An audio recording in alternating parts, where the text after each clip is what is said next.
Go. 12 minutes. All right.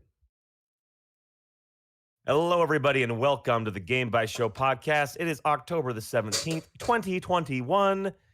We are here yet again this Sunday evening bringing you the video games. It is the Game by Show. My name is LeGrande, your host for this evening, joined as always by Jeremy Lamont. Hello, Jeremy. Hey, LeGrande. Hey, listeners. Hey, viewers out there on youtube.com/GameBytes Show. How y'all doing? You're beautiful.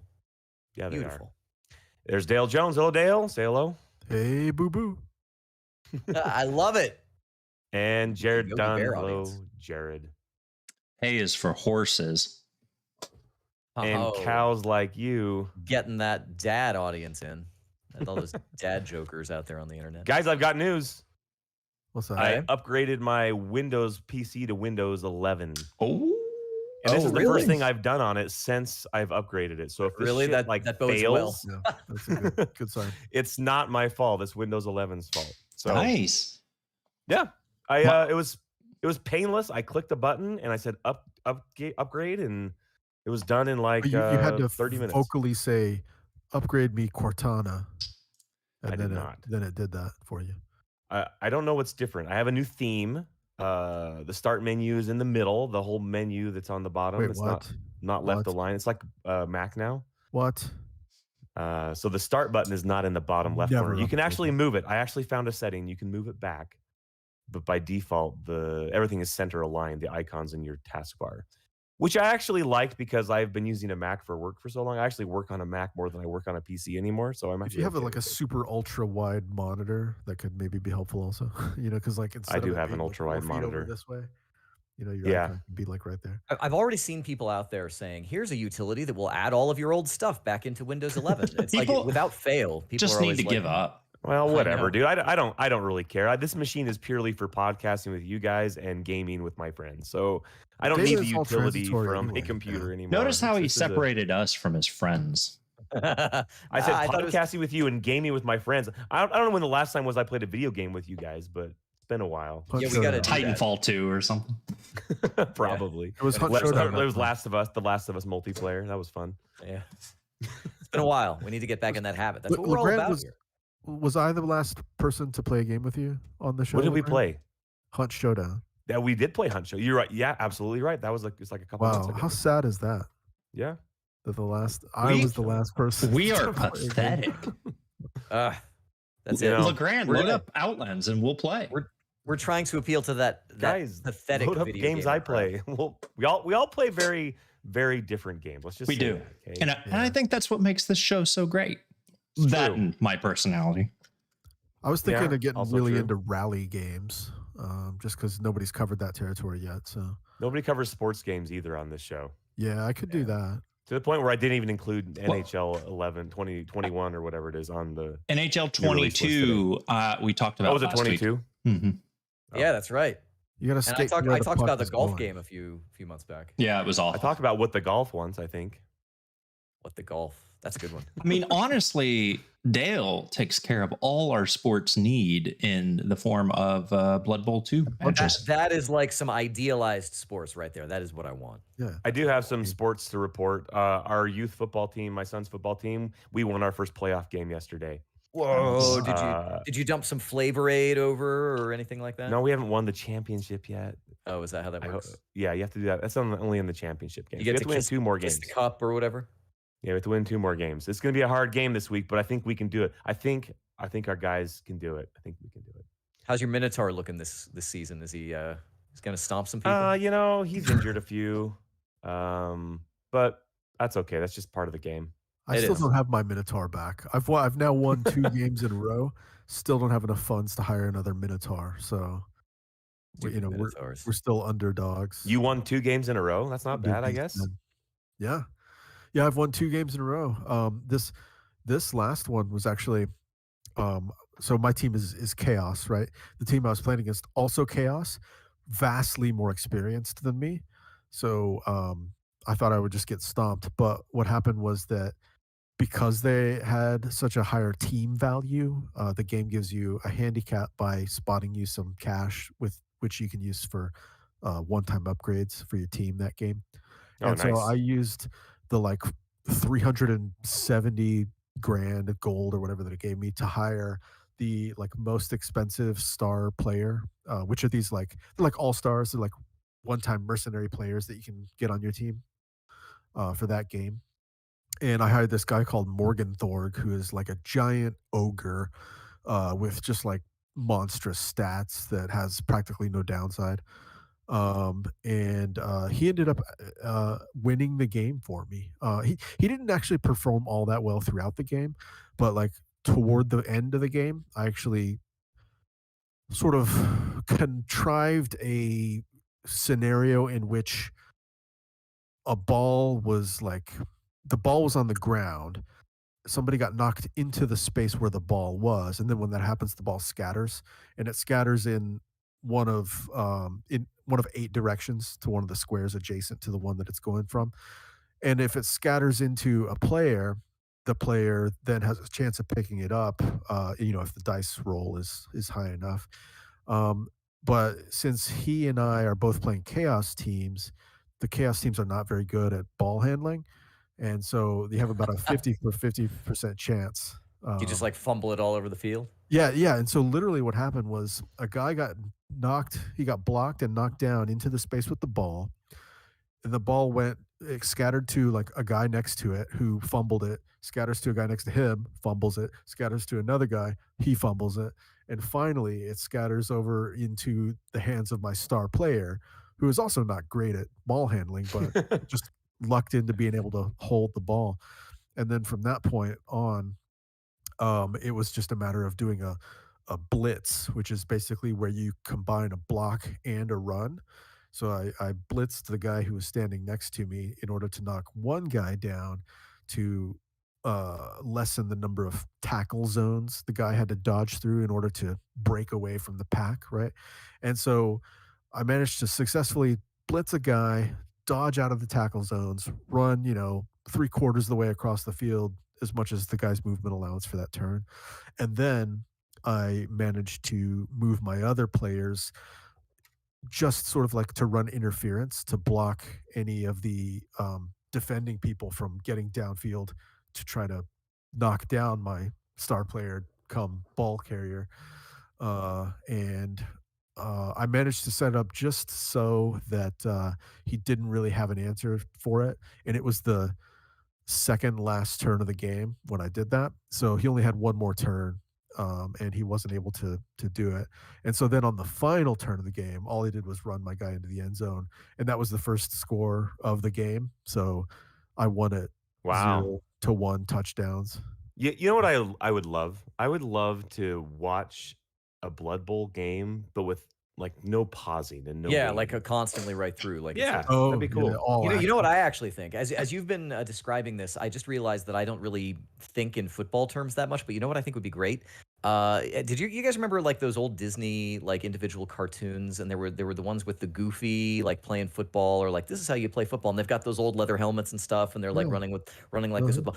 I think like a Goofy crossover for Blood Bowl, because I'm like picturing like blitzes and stuff like that, like like Goof Troop. Like I want a Goof Troop Blood Bowl crossover. That's what I think. I just think it'd be great to watch a like a Blood Bowl tournament with live commentators, right? Like people like sportscasting it.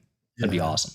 That would be I'm sure they have interesting. that. There are commentators. Like people that actually understand what the player, what the coach is doing, so to speak, not just like chirping what the I would players imagine are if doing. there are leagues like what Dale's involved in, there's probably some sort of something happening, right? We gotta find it.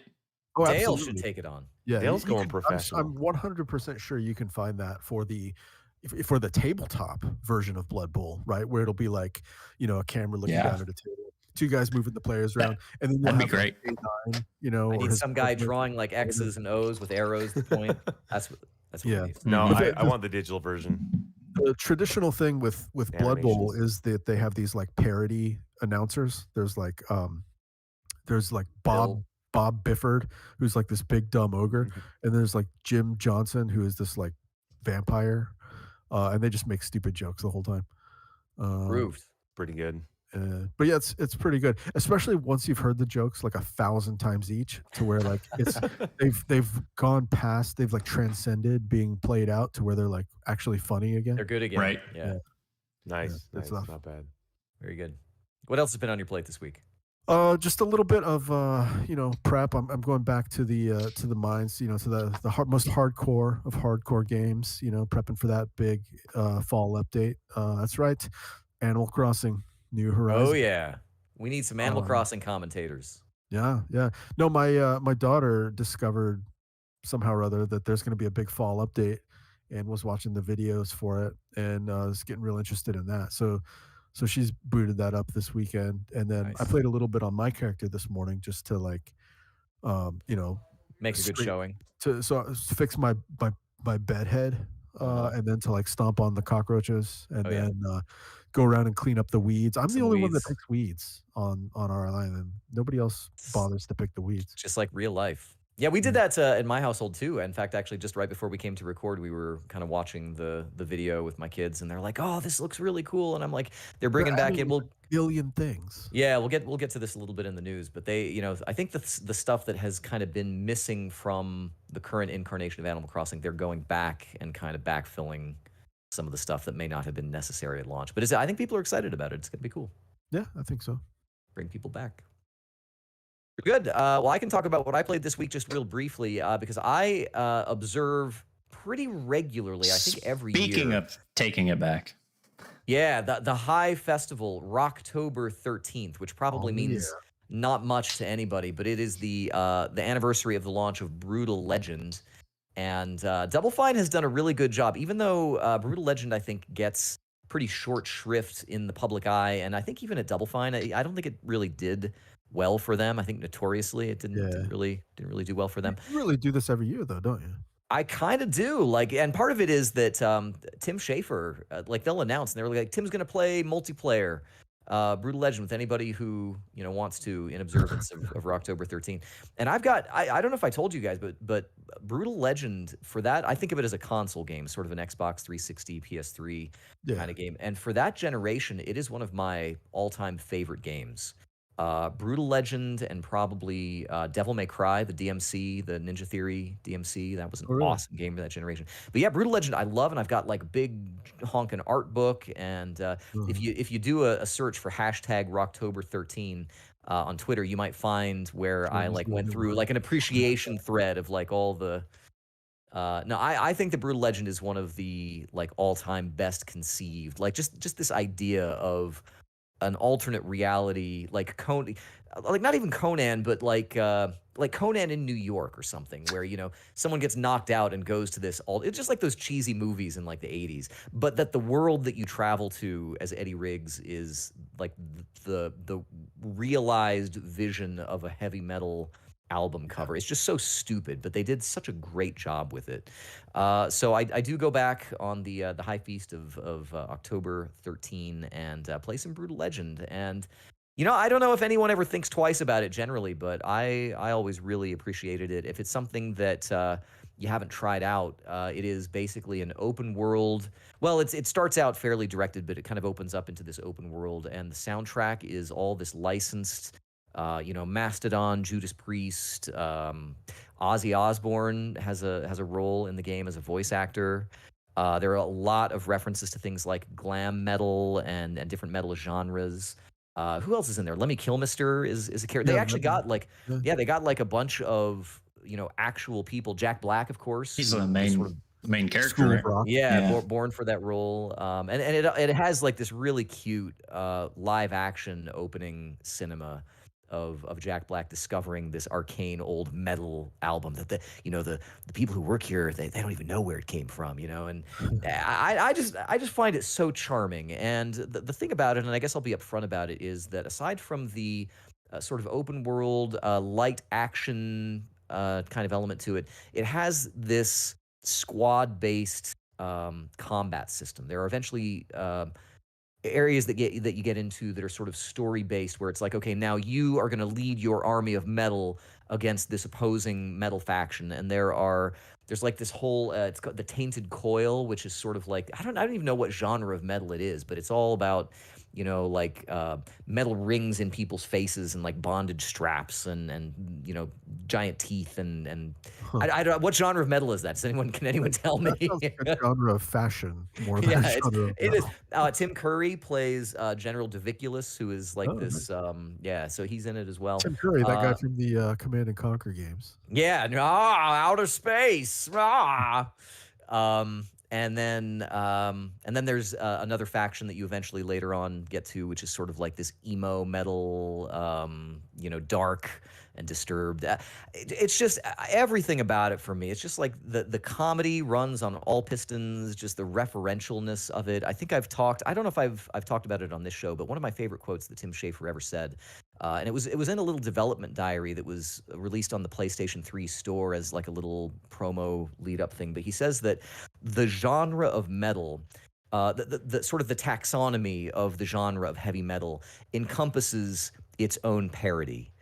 Which, if you think about that for a minute, I find that to be profound. And I don't know a thing about heavy metal, but I played this to learn about Jeremy, metal. you know all you need to know about. I think I do. Like I have been raised up, in the ways of metal. Other people may have been born in it, but I merely adopted it. Merely adopted I merely adopted. heavy metals. But it is really just really well conceived. You don't see, in my opinion, you don't see a lot of games. I mean, video games broadly are full of all kinds of creative ideas, but I feel like Brutal Legend as an idea just stands head and shoulders above just about everything out there, even to this day. It's just so clever. Psychonauts, I think, was another one. I don't know. From that studio, there's just so many just really clever ideas. And Brutal Legend originally came out in 2009, so it's about 12 years old. This is the 12th anniversary this past week, and so it shows its age just a little bit, but you can get it real cheap. And if you are like a student or a lover of music and heavy metal in general, new wave of British heavy metal, that sort of thing, whatever. If you know what that means, and you haven't tried Brutal Legend, I definitely commend it to you. If you know who Vic Rattlehead, or Eddie, what's his face are? Yeah, Eddie What's His Face, my favorite metal artist. No, but and I tell you what, if you are hearing my words and if you decide that you want to go out and try, you probably already have it in your Steam library. Like it probably just do, yeah. It probably just showed up there. I will play Brutal Legend with you, or I will watch. Is it your Brutal multiplayer? Legend stream. Yeah. So you could. That's what they do on Rocktober 13. Is like Tim Schafer, and there's a special achievement that you can get either on the Xbox or I think there's a Steam achievement where it's like 6 degrees of Tim Schafer. It's kind of like I think Insomniac did it once, where if you play with a developer or play with someone who has played with a developer, it has like this infectious achievement that you can get. And I have that. So if you want to get that achievement, I commit to you, whoever you are, join our Discord server, hit me up. I will play multiplayer Brutal Legend with you, or if you stream it, I will watch your stream and just enjoy I have it. this game on Steam, and I have an Xbox 360 copy. Note here, the Iron Maiden band mascot character Eddie does not actually have a last name. He does have a moniker though, Eddie the Head. That sounds familiar. That does sound familiar. So anyhow, it's good on its own merits. It's good as a game. It's good for the jokes. It's good for the conception, just the concept and the world. So I played Brutal Legend this past week, and I'm not apologizing. You don't There have it to is. apologize. You never have to apologize. It's to us, Jeremy. We already think very little of you. No, I'm just kidding. Thank you. I appreciate that. That means a lot to me, guys. So speaking of things that people will think very little of, I've been playing Outland. No. So actually, I have been playing that, but that's not what I'm going to talk about today. You'll spare us this week. I'm going to talk about Age of Darkness, The Last Stand. Wow, that sounds intense. Okay, it's We Are Billions, but like fantasy. It's really good. So you it really follows that general footprint, that style. Age of Darkness, Last Stand, I think it's called. Final Stand. Okay, there you go. Sure, whatever. The title after the colon never matters. Yeah, who really anyway. cares? It's just exactly right. But yeah, it's basically We Are Billions. So the concept is similar. You start off in a small area. you need to gather resources and kind of expand. And as you do so and push back the fog of war, you find, zombie like monsters, and you'll have to defeat them. And there's a day-night cycle. Once you hit the night time, there's going to be like a wave attack. And after so many days, there's a big wave attack. And so it not too different if you're familiar with that game, but most people I know that played We Are Billions really liked it. So I love that game. Yeah, that game is awesome. It is awesome. And this is kind of more of it, but with a few twists to it, right? A few of its own little takes, so to speak. So you always start off with like a hero character, and that's like a single unit who the guy I have, you just kind of start with, and it's in early access, I believe. So he may be the only one available, but he's like a melee character with big like AoE swings of his great sword or whatever, and he's really strong, but he can't tank the entire darkness on his own. So you're going to build up units, and you want to expand and build wood chopping things. There's like a population that you have to deal with. So you have to like expand your huts and stuff as you kind of you can get too big, so to speak, kind of outgrow yourself. So you got to keep that balanced, build walls, build towers, all that good stuff. So really a lot of what you'd kind of expect from that style of game, but with, like I said, kind of its own twists on the formula. But I'm having a really good time with it so far. It's just We Are Billions is such a good game to just jump into. It's always kind of the same like motions, right? But it's always a little bit different. You're always kind of trying to expand. Which areas should I cap off? Which ones do I need to push for? You always have to do it different because the map's different. Yeah, exactly. And this is very similar, right? So it has that same kind of loop to it where you just play and you're like, I'm just going to play another one. I'm just going to play another one, and just having a good time, kind of doing that. And gosh, I don't know what else to say. It's We Are Billions, but more, but fantasy. So if that's a type of game people are looking for, it's definitely. I'm down. It's in early access, so I'm not going to play it now. But I will. It is. So keep an eye on it if you're not in. So was early They Are access. Billions when I played that the first time. True. Or We Are Billions. We Are Billions. Right? I can't. They remember. Are Billions. They Are Billions. I don't know. Yes, it's They Are Billions. It doesn't matter. But no one reads the title before the colon anyway. That's true. But It's just the colon. It's like what comes after the colon doesn't matter. What comes before the colon doesn't matter. What we're really concerned about is the colon. Is the colon, right? So no, I've been playing quite a bit of that. Just having a good time with it. I might start playing it right now while we record. No, I'm kidding. But no, I've been filling my time with that, and of course a little bit of Outlands, a little bit of work. That fun stuff. But just kind of poking around. Right on. Cool. The calm before the storm. Stuff is coming out soon, I think. That's right. For me, I've also played a game with a colon, and it's a follow up from last week. I played a whole bunch of A Plague Tale: Innocence. I believe I'm at the very end of that game. Everything's come to a head. I'm going to do the final thing, it seems. And that game, I think, is about the right length. I'm probably about maybe 8 or 9, maybe 10 hours in. I don't think there's a timer on the Xbox app. That's good when something doesn't overstay its welcome. That feels yeah, good. and that's the thing with this game, and that's what I wanted to mention. This is a very, very narrative, character-driven game. There's a lot of story, a lot of character building. You meet a lot of interesting characters. The villains are really very good characters, and there's a lot of story going on there. The gameplay itself is very, very simplistic. Not a lot of action, a little bit of stealth, some puzzling, but very, very basic gameplay. Basically, the game is definitely a narrative adventure game with some stealth, some puzzles with the rats and that type of stuff.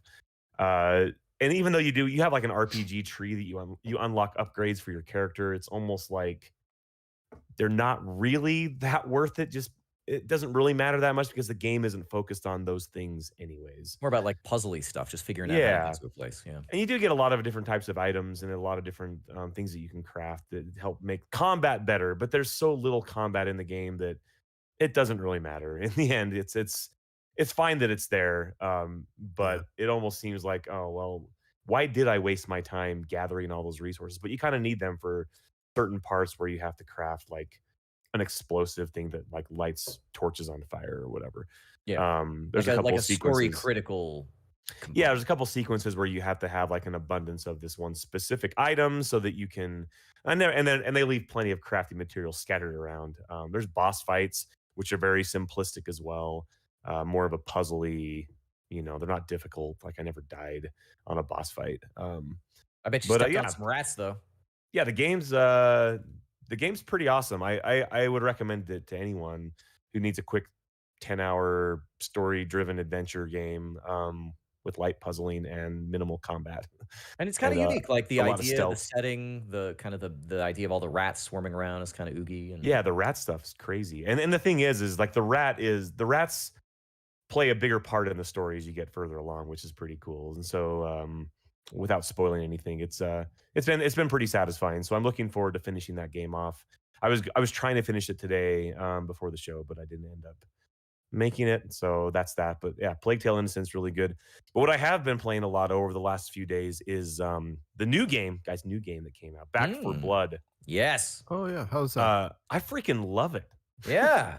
I love it. I'm having so much fun playing Back for Blood, and I've been playing it with friends exclusively. So we had four people on, me and 3 of my buddies, all online. I was going to ask you how it is solo. I have not played it solo. There is a solo campaign mode. I think that's you your can play answer. with AI. You could do it. It's like it's not terrible. Well, there's a solo mode. You can create different decks, and so the thing with Back for Blood is it's definitely Left 4 Dead, 100%. There are a lot more levels than Left 4 Dead. There's a narrative story that kind of ties it all together, which, you know, is kind of lame. It's really nothing. It's kind of just like the backdrop of like, zombies and we're trying to survive. And really there's people over here in this building, so go get them. And that's like the basis of like a level, right?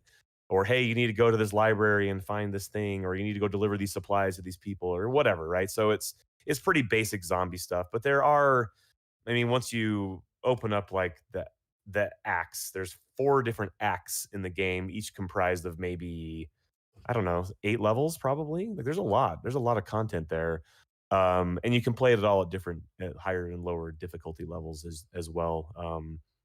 So the one thing that sets this game apart from, there's a couple things, and I know we talked about this a little bit when the beta was out, but the one thing that really sets it apart from Left 4 Dead is the card system, as well as the weapons. The weapons, you have different levels of weapons, different qualities, in the World of Warcraft model, the uncommon, common, whatever, rare, epic, legendary, like all in the same colors as WoW and every other game. So it's like Borderlands. I was gonna say it's a little like Borderlands, because then each gun has like a stat, like its reload speed or whatever. And if you compare, it kind of does the Borderlands thing where it's like, this one has more shots per second or whatever, or this one has more power. It's not really like Borderlands. Every weapon has its higher versions of it, which are just exponentially better. And then, but what makes it different is you can actually attach different attachments. So you have a different magazine, you have a different stocks, you have barrels, you have sights. And so that's how you kind of customize it. And those also have their own tier. And so you might get like a sight that also increases your ADS speed, or you might get something that increases your a magazine that increases your reload speed or something like that. So there's different types of those, and that's kind of how you customize the weapon. But the base level weapon is, here's an uncommon version of the weapon I already had, and it's a little bit better than And as I remembered in the beta, those fixtures, the things that you'd put on, the little attachments, they were permanent. Is that still true in the final game? So you can replace them if you find another one for the same part. But you can't take them off. Oh, that's true. Yeah, that's right. So you can't upgrade it. So like you'll start with like an assault rifle, and you'll like start a crummy equipping. version. Yeah, and the thing is like, so in this game you start a run, and you pick where you want to start the run at, and depending on where you are in the act, it'll give you a bunch of cards and a certain tier of weapon, depending on where you start. But if you start from the beginning, you start with a base level crappy gun, And as you play through the game, you slowly get parts, and you start getting some green parts, and then you get some blues, and then some epics, and eventually you can get some legendary parts to equip to your gun to make it even better. You can buy them from a shop in between levels, which is cool. So you find currency throughout the game, and as you do well in the game, you also earn that currency at the end of the level, which then you can spend on upgrades. You can buy equipment, you can buy ammo for your character and stuff like that. You can do like some global team upgrades and stuff. Yeah. And yep. Yeah. So you can buy like a reload speed. Everybody gets more health or something. Yeah. The other cool part is the card system, and I'm really kind of digging the way it is. And I kind of didn't understand it so much during the beta, or I probably just didn't spend enough time with it. But now that I've spent, I don't know, probably 8 hours with this game, the card system is actually pretty cool. And what it is as you play the game, you earn supply points, which you then spend as a currency to unlock different cards. And now cards could have a bunch of different passive skills on them, like increase reload speed, increase whatever, take damage. Every time you take damage, you're gonna increase your run speed for 5 seconds, or you're gonna, every time you melee kill a zombie, you're gonna gain some health back, and lots of different modifiers to your to the card itself, right? And so you build out a deck. As you unlock these cards, you build out a deck of the cards that you want to equip based on a given play style that you want to employ, right? And then when you start the game, you get to pick a card, and every time you complete a level, you get shown a series of 5 cards from your deck randomly, and you pick another one to add to your collection for that run. And so eventually, 10 levels into the game, like, you have this build out of all these cards that are all applying boosts to your character. And so, like, I have these decks built out for like a melee build, for example, where it's all the cards that give you boost to melee. So I can, make sure I get those cards drawn, so I can, run around with just an axe or whatever and just chop zombies up rather than shooting them or whatever. And so that stuff seems really, really cool. I have decks for shotguns. I have a deck for my AR. I have, you can kind of just create unlimited decks for different play styles and how you want to do things. The other thing that's kind of cool that I'm assuming they're still doing this, and maybe they've expanded on it, is the idea that cards can also count against you. Like, there'll be cards that make a certain level, like Ooh, Scary Fog was one that I remember. Yeah. Or at the very beginning of a level, it'll pop up and you'll get 1 or 2 or 3 negative effects. And it might be like a certain type of zombie, like a stronger version will be coming at you, or there's going to be a boss that'll show up randomly at some point in the map, or like you said, the fog. There's also a darkness one, different types of armored special zombies and those types of things. So yeah, they still do that. And so that's what kind of makes the game feel differently. So I've now played through with different friends the first 5 missions probably 3 times. And it's always been a slightly different experience every time because of those modifiers. Yeah. Because of where the bosses show up. They do have some sort of a director, like an AI director that, the horde kind of like the comes Left at a 4 Dead certain- thing. Yeah. There's different ways that you can attract the horde in this game. You can scare birds like in Hunt Showdown, or you can, set off a car alarm, or, Left 4 Dead had all these things too. And so that's pretty, and those are usually part of those negative things that they show you at the beginning. Like, hey, there's going to be lots of birds, and every time you scare a bird, a little horde will come at you. Yeah. Or if you can get through the level without doing it, then they give you some coin bonuses at the end. Yeah, they'll give you bonus cards too. Like, beat the level in 10 minutes and you'll earn an extra 200 gold or whatever. So yeah, the game is it's good, and I think that I don't know how I feel about the characters. I still feel like the Left 4 Dead 2 characters and even 1 characters were a little bit stronger than these characters. There are 8 total in this game.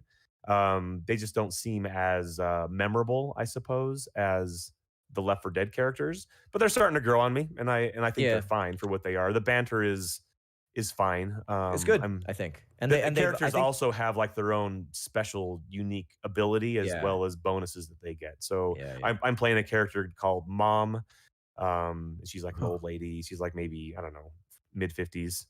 And she has an ability that allows you to revive somebody very, very quickly. Once per level, right? I liked the conspiracy theory guy who had the 2 pistols. I can't think of his name. Like, Harrison or something like that. Yeah, he's one of the new guys that you get after the first act. So after you beat the first act, you unlock the other 4 characters. There's Doc, there's a punk girl that's super edgy, there's a girl with a baseball bat, Dreadlocks guy, dreadlocks dude, black guy with backwards baseball hat, Mom, You know, standard fare. So it's it doesn't matter. Like and the game looks phenomenal. Also, I didn't mention this, but I did get my new graphics card finally.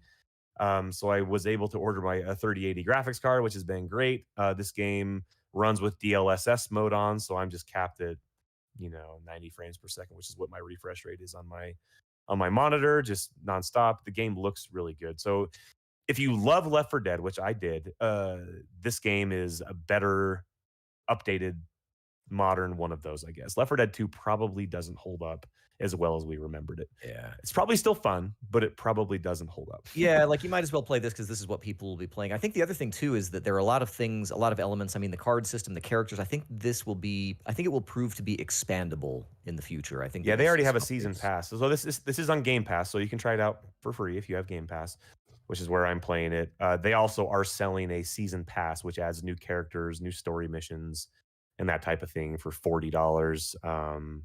So I don't know. Yeah, but to your point, like they could easily add, and Left 4 Dead 2 did this with, they added the mutators, if you recall. They also added new missions later on. But this game has costumes for your characters they can add. It has, new cards, new attachments, new weapons. Like there's lots of stuff they could do to this game to continue to expand on it. And I hope they do because it's a really good formula. There's a few modes in the game. There's a horde mode, which is like your standard horde mode, what you would expect. Normal campaign, which is, I think, a stronger point. I really don't care for horde modes personally. And this one's just a generic basic one of those, I guess. Maybe this is what we should play together. Does everybody have Game Pass still? No? Yes? Actually, yeah, I do have Game Pass. Dale, get on it. We'll do it. It's got crossplay with Xbox, like console as well. So, yeah, I'm playing it on. I mean, I guess I'm playing it on Xbox technically. So I log in with my Xbox account, and you find Xbox Live friends or whatever, and invite them to your games. So it's good, man. It's awesome. It's worth checking out for sure, especially if you have Game Pass. Yep. It makes zombies cool again because we all got bored of zombies for a while, and this game is it's fun. It's been a blast playing it, especially with my friends. So it's cool. Let's play it. Yeah, agreed. Very good. Yep. Video games, new releases, games, deals. Tech-gaming.com is where we get our new releases. New releases coming up. Crysis Remastered Trilogy. Cool. Jackbox Party Pack 8. I'm down for that. It's like $50, but if that was cheaper, I might. I really like the Crysis series. Really? Yeah. I'm more down with the Jackbox Party Pack 8. I'm down with Crysis Remastered Trilogy. Oh yeah, always good.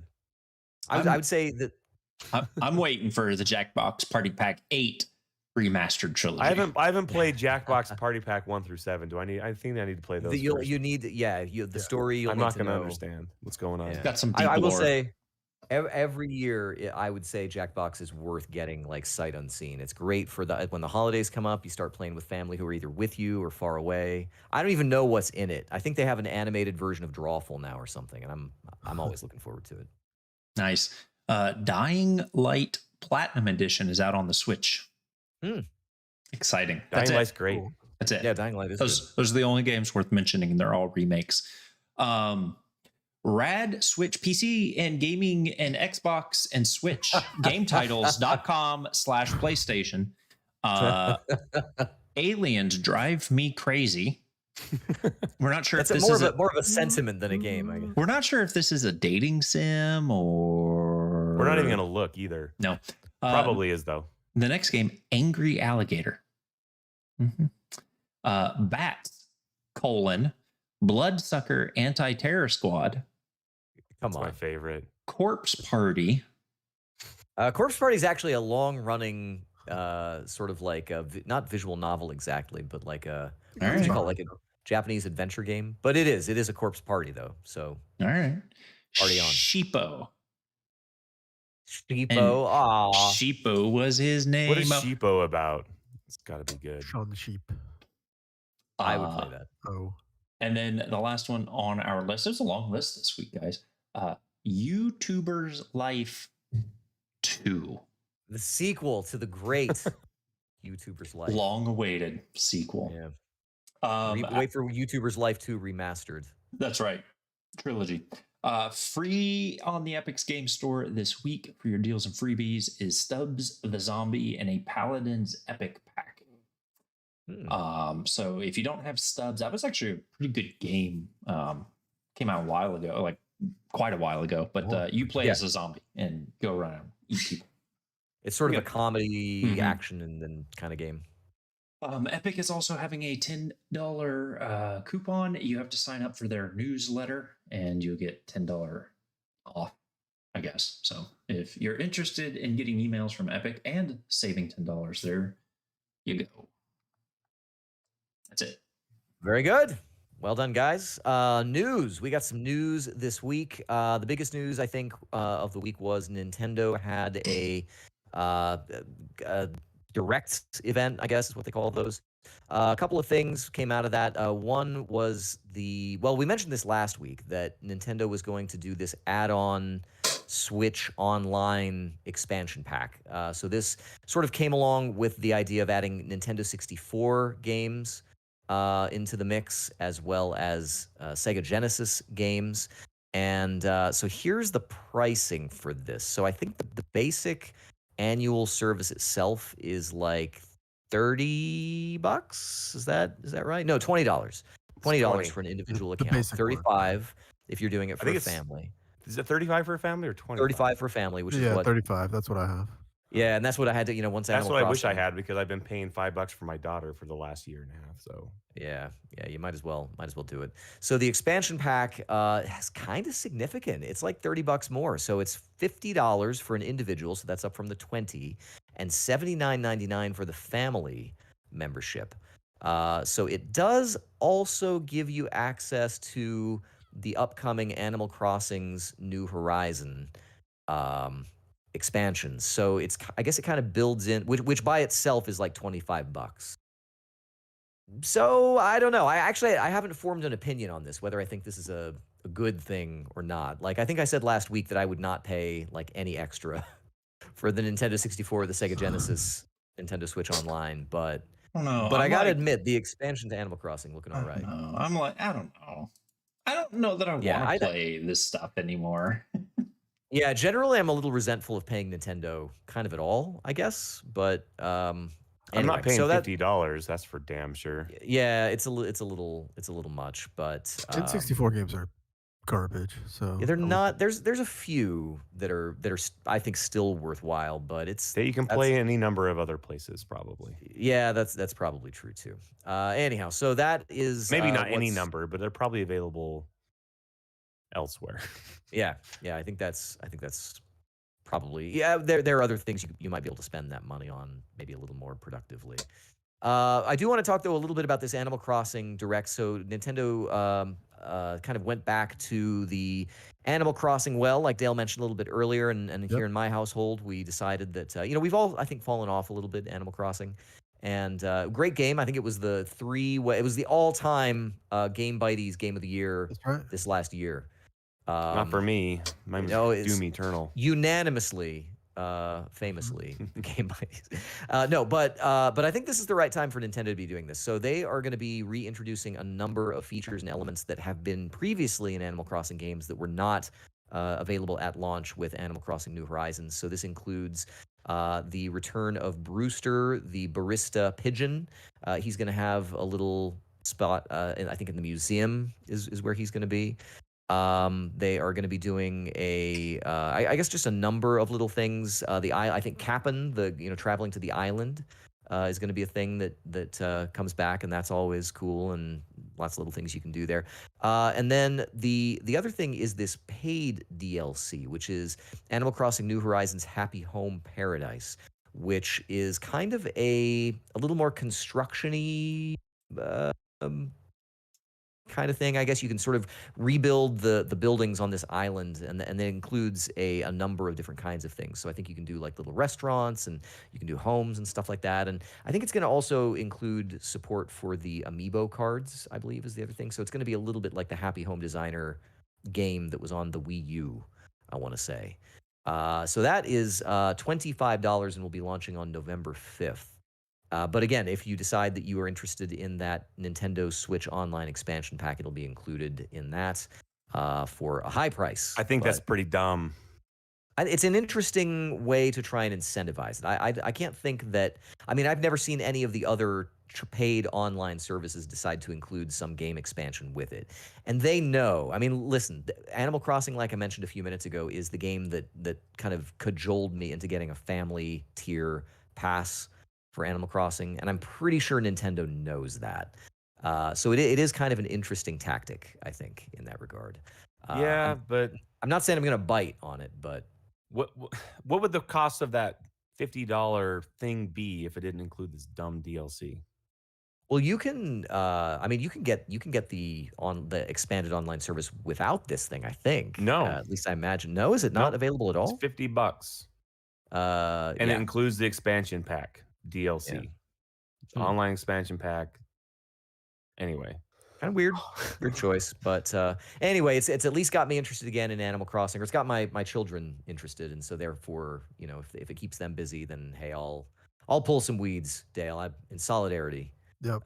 Dad weed time. And then you can. In other contexts, might mean something different, but I love Dad weed time. Okay. So elsewhere in video game newsland, back to the lawsuit trough here for a minute. Google has decided to countersue Epic Games because Epic, I guess, I have to admit, I didn't realize that this was actually going on. So I guess there's this just sort of ongoing. Everybody's pointing fingers at everybody else as far as antitrust stuff, and so Epic, I guess, at some point sued Google, maybe for the same. It was the same thing, I believe, right? The thing is that Google doesn't restrict access to those third-party payments. So I don't know. Maybe they just are trying to rile some stuff up. I don't know. Well, they could be trying to get that 30% cut down or something. Yeah, that could be. That could be.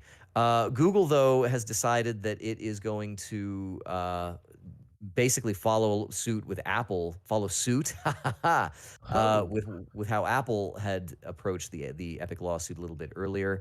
And as we have reported on this podcast, it kind of turned out that, you know, the immovable force met the unstoppable object, or whatever it is, and they both kind of crashed each other, and nobody exactly got what they wanted. So it'll be sort of interesting to see if they just Control-C, Control-V the Google Apple thing with this. But it seems like Google has been doing a little bit better according to early accounts than Apple did. If you remember, there was a lot of tongue clucking at Apple early on in the Epic lawsuit. But anyhow, so that's a thing that's still ongoing. And of course, as we know from the last couple of weeks, Epic and Apple have both appealed the result of their lawsuits. So this will be something that probably continues to happen for quite a while. Any thoughts or comments about this one? I mean, do we? What happens if Google says, Fortnite's no longer allowed on the Google Play Store? I don't know. I have to admit that I don't think that Google has it in them to do that. If you look at the kind of stuff they allow on their store, I think they would just be like, yeah. I think it says right here, Google's more Google likely to wants a shrug. trial by jury, and it wants its right to remove Fortnite and terminate Epic's developer account under the terms of the developer agreement confirmed. So they are 100% looking to do that. Yeah. Because I guess Epic is. I mean, the countersuit is them saying, "Yo, Epic's doing some shady shit according to our developer agreement that they signed to put Fortnite on our store." Yeah. So, I mean, they want to shut them down too because they're not following the terms and conditions either. Yeah. And I guess Apple's sort of winning that, that part of the lawsuit at least, is kind of precedent for Google. They'll say, yeah, well, they're also not obeying ours, so we're also going to go after them for that. Yeah. It'll be interesting to see kind of how that turns out. So, anyhow, look forward to that. We'll probably report on it when it comes back around again at some point in the future. This is kind of interesting. We've talked, maybe not at length on this show, about crypto stuff, but Steam has decided, I guess, NFTs and crypto elements have kind of made their way into some games, I guess. And Steam has decided that they're going to ban all games that have these things in them.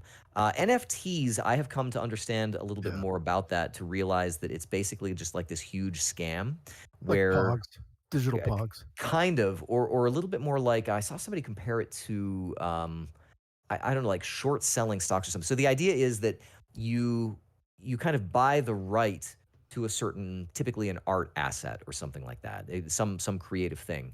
And even though it exists digitally, it's like you get a certificate that says, well, this is mine and I have the It's right the to it. digital version of an original piece of art.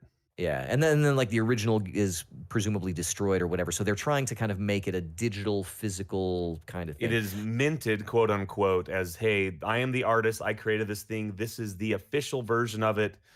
Therefore, I mean, just the same. It's the same thing with any other art piece. You can make a zillion copies of it, but there's only one original, Right. and that is the one that the artist says, "This is my it." And it's a weird thing to think about because digital is you can copy a JPEG a zillion times. That's always the same, yeah, right? Screen But this share is that. like that.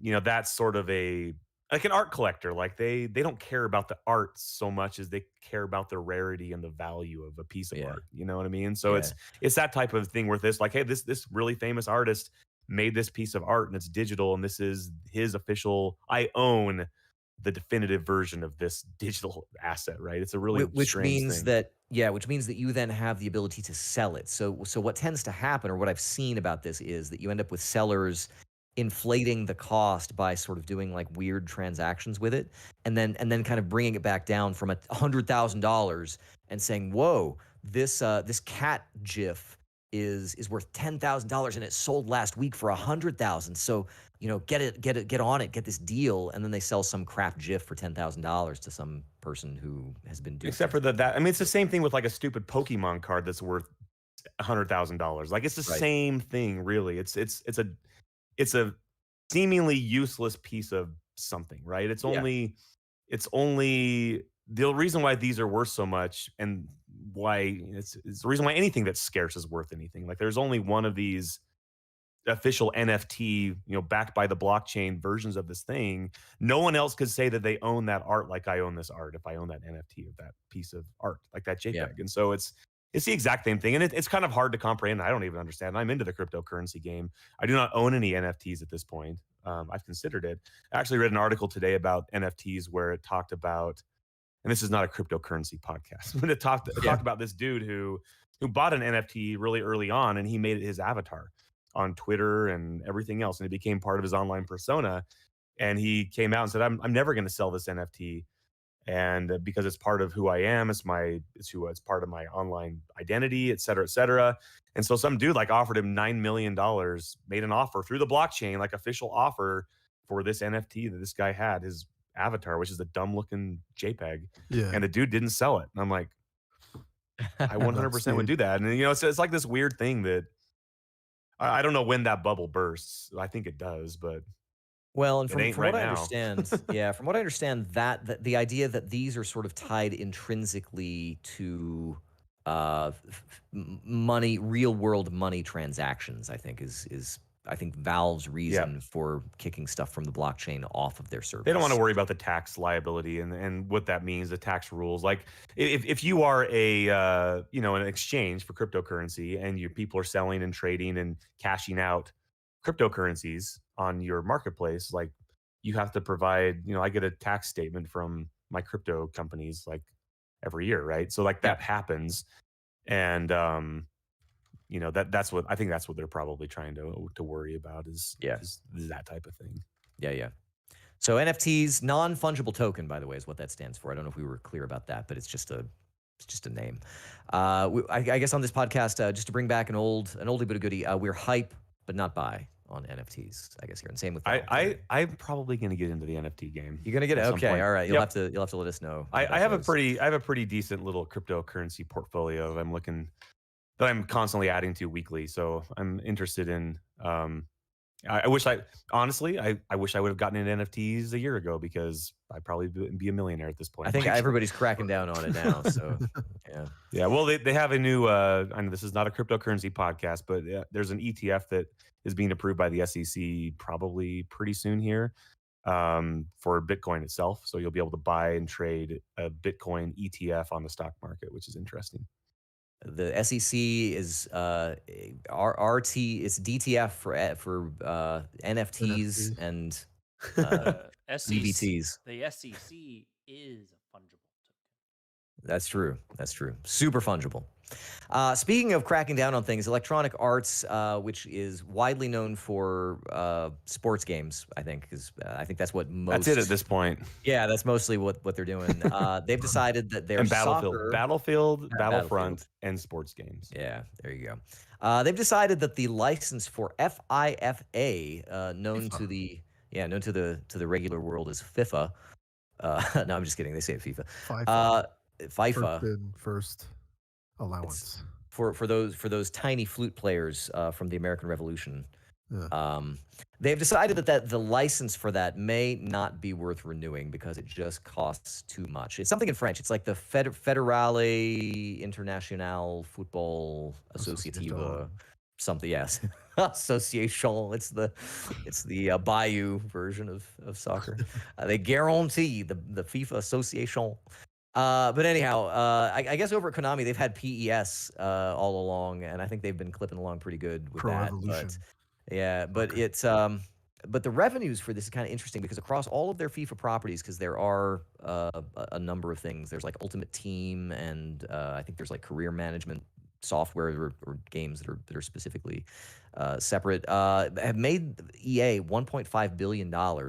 And I don't know what the licensing agreement is with FIFA, but I'm sure they are taking a cut of that. And the name itself, I think I think EA might actually be doing well by themselves to do this because I'm not sure if the name recognition for FIFA adds as much as the franchise itself. I saw an in the update. US it does.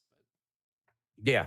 I thought I saw an update to this story where they, in fact, did decide to go ahead and pay for FIFA's license again, but maybe I'm imagining that. Maybe next week we'll know. But EA did recently renew a partnership with Professional Soccer Players Union, which is FIFA Pro. So I guess there's just different entities and different organizations that are involved in soccer. The Teamsters probably have something going on in there. I don't know. Various unions. Anyhow, so possibly maybe be looking at a name change for the EA soccer franchise here going forward. And then similarly, I guess this may directly actually figure into this, is that EA has trademarked a new term, which is EA Sports FC. FC typically football club or like a soccer team. So it is possible that they've already started making movements to EA Sports FC. FC. It's in the FC. Anyhow, so it may be that FIFA, it'll be maybe they're going to start their own FC soccer team, and that's the name of it. Maybe that's it. Maybe they're actually going into NFTs, NFC. soccer NFTs. Yeah, and FCs, I guess, non-fungible football clubs. Anyhow, so there may be some moving and shaking going on over in EA's sports sector, which has really been their bread and butter, I think, for a long time. And guys, that is going to be all the news that we've got for this week, except for the news speed run. Start that music. I like how we have like 10 people making weird noises. I love it. And I leave that in every week. It's awesome. I never have made Final Fantasy 14 is now Revengeance. The most profitable game in the series. Nice. Almost which like is pretty Metal Gear impressive. Solid Revengeance. Yeah. Almost. Yeah.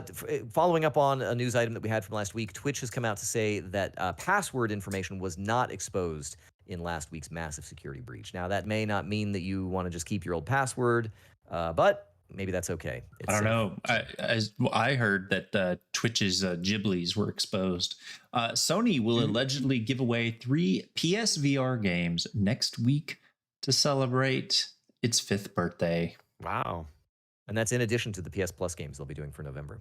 Cool. Spelunky had its world record speedrun exposed as a fraud after 8 years. I always knew that was fake because there's no way you ever beat Spelunky. I feel like any game that has like a speed run kind of mode built into it, I want to be seeing on those leaderboards when someone gets through a giant level in 5 seconds. Like, I want to see a video of this. Like, I want to see. They have it all on video. That's the thing that he faked. Yeah, but I mean in the game though. Yeah. Anyway. LeGrande, go ahead. I just went. There's a live action TV series to be made from System Shock. That's weird. That is kind of weird, but I guess once a company has the license to it, they're like, yeah, let's Yeah. make a TV show. Other TV show sort of transmedia properties, there's going to be an animated Injustice movie coming out this week. This is based on the DC fighting game, and Superman is a bad guy, and he's very bad in the Yeah, it's trailer kind of like running into this. in the Justice League when he's bad for a while before he goes. Well, he was back to bad in being good again. Injustice, if I remember right. Same. Yeah, exactly. Same kind of idea. Yeah. So yeah, Every now Superman's and then, even Superman has to freak out. super bad, man. That's right. Speaking of someone straining to be a Superman, no. ArenaNet and Undead Labs founder, he's a co-founder of ArenaNet, Jeff Strain starts the studio Possibility Space. Kind of cool. Jerod, does that mean anything to you? Are you looking forward to No. what this guy's? No. I mean, All right. he did some interesting stuff.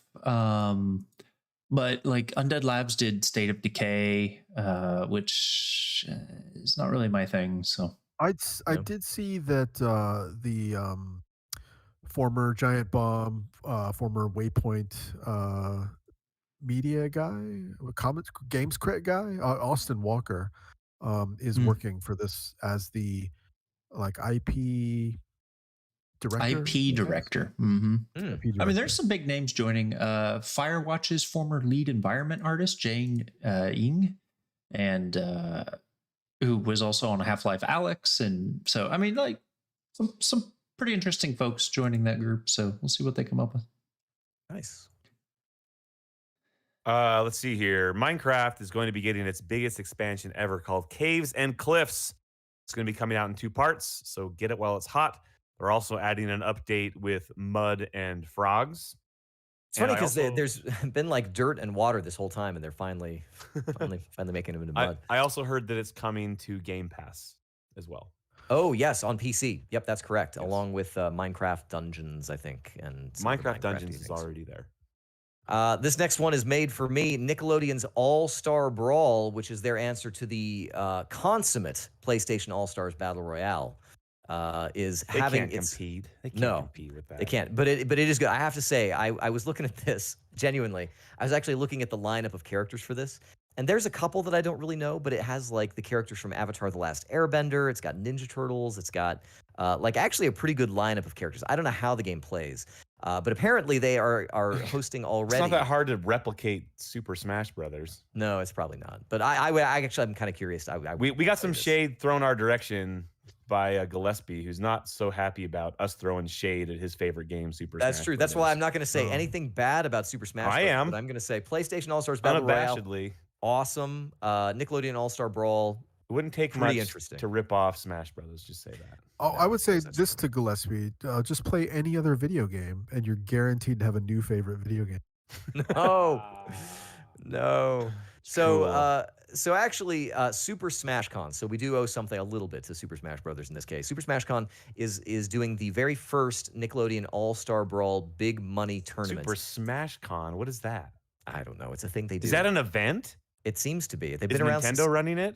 I doubt it, but it's been around since 2015. Well, so they it had has some Smash at longevity. Evo. Do they really need to have Smash have its own event? I mean, Well, they can't do yeah. it at Evo anymore now because Sony owns Evo. So, Oh right. Oh, This one's Yeah, in of course. Vermont.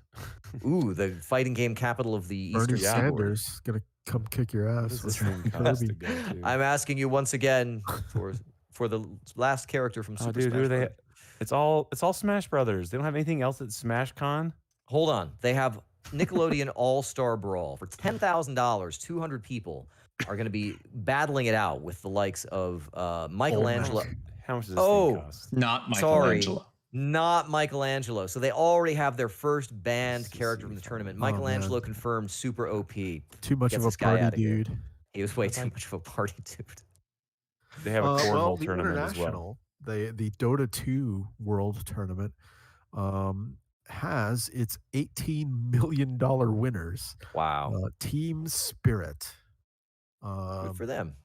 Yeah, I wonder what they're gonna do with their winnings. Buy NFTs. Hey, Smash Con ended today, by the way. I was going Did to it? say I can't wait Yeah. for Team Spirit's Netflix movie coming out soon. No, I just made that up. I can't wait was for really their. cheering for Team Heart. I thought they were going to win. Oh, man. Well, we'll wrap it up with one last news item here. That Xbox mini fridge that everybody was going gaga over a couple months ago, it is now going on sale this week. October 19th, you can buy this mini fridge that basically looks like an upright standing. You don't think so? I bet there's going to be 5 people that are allowed to get in and a bunch of scalpers to get on, and it's going to be on eBay for thousands of dollars. How many Mountain Dews does it fit? You think it'll be easier to get a mini fridge or an Xbox Series X? That's a good question. That's a good question. I think that I don't actually know how the Xbox is doing these days, but need the a fridge, non-fridgeable token. It's doing fine. It's selling every single one they make, aside from this Series S, which you can just buy right now at a lot of different places. But so here's the thing. I would totally buy one of these things. It is only $100, so it's a $100 mini fridge. Oh, man. It's I'm buying a one. guy. If I can buy one, I had in college was more than that. And it'll only be sold at select retailers. So if you only want at this mini Target fridge in the US, only at Target in the US. Yeah, you got to get on that this Circle app downloaded. That's right. Target Circle, whatever it's called. Yeah. Folks, that is going to do it for Speedrun News. That is going to do it for this episode of Your Game Bytes Show podcast. I want to thank you for being with us for this episode. I want to thank my co-host, guys. As always, a pleasure and an honor to work alongside you on the Game Bytes Show. Folks, if you have any thoughts about the games that we talked about this week, anything that we played, anything that you've been playing, and you want to share that with us, any of the news items, if you have another cool, fun acronym for NFTs, let us know all about that. You can find us on social media and Crackwise. We are collectively at Game Bytes Show on Twitter. You can also reach out to us individually. I am at Jeremy_Lamont. You can find me at LeGrande. And I am at Count Elmdor. I'm at Red NFT_I.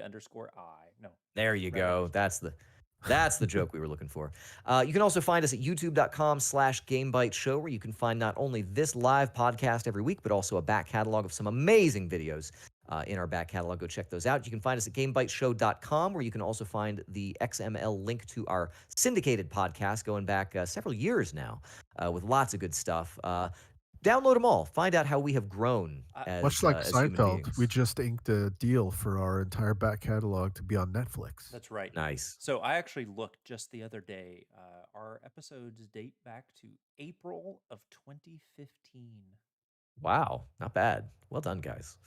You can also find there a link to our Discord server, which is where if you want to, I don't know, play some Brutal Legend, play some Back 4 Blood with us, come check us out on our Discord server and say hi. Be friendly. We won't bite you too hard. And then, of course, we will be back before too long with another episode of Your Game Bytes Show podcast live on YouTube. Come check us out. Hit the subscribe and the alarm bell to be alerted when we are live, and come join us and hang out in the chat. And, of course, we will also look forward to spending some time with you as good friends in the Discord areas. So, folks, that is going to do it for this episode of Your Game Bytes Show podcast. Thanks again so much for being with us, and we will see you next time. Throw up the devil horns for the new wave of British heavy